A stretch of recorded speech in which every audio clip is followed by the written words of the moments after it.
Hey everyone, welcome to the first Transcendent video. Today we'll be going over Freyna Stormhanger build. This build is pretty much around using Freyna's Fort, and it's more of a quality of life build that pretty much goes around 4 minutes to get to clear. We'll be using the Python for the weapon of choice today because it pretty much gives you as much bullets for your fort ability.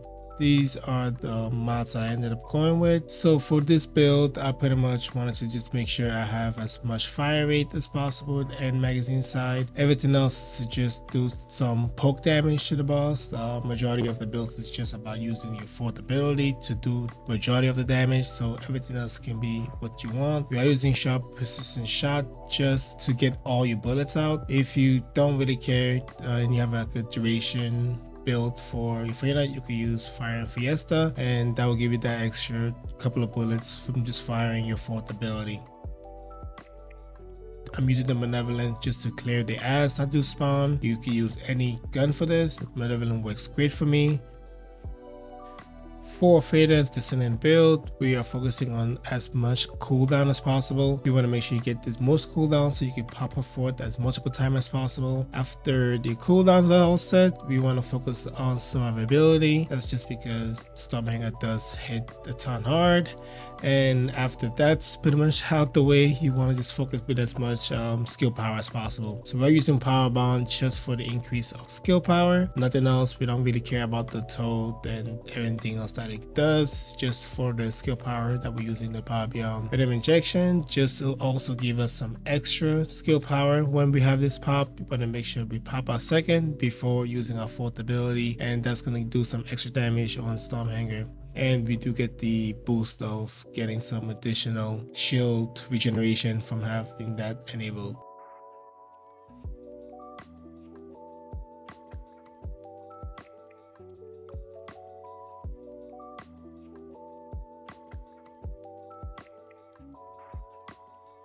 Like I said, we're using a fourth ability. This is the cooldown I have up to it, about 14.1 seconds.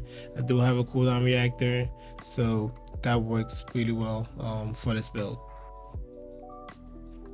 Now for the reactor, I ended up going with a skill cooldown and skill cost. Skill cooldown is an absolute must with skill cost. You know, you could play around with that. That's the only one that I think you could pretty much change.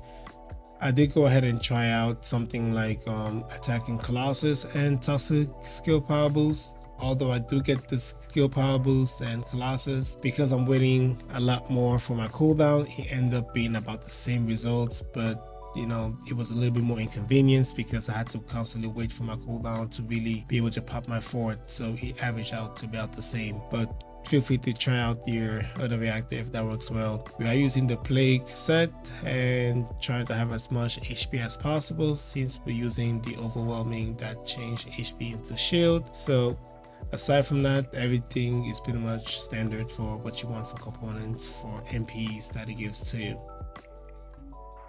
Arche Tuning, I'm using the right side of the tree. We are trying to get as much cooldown, so that's that node that's a little bit to the top, and then the right node that does damage, skill damage.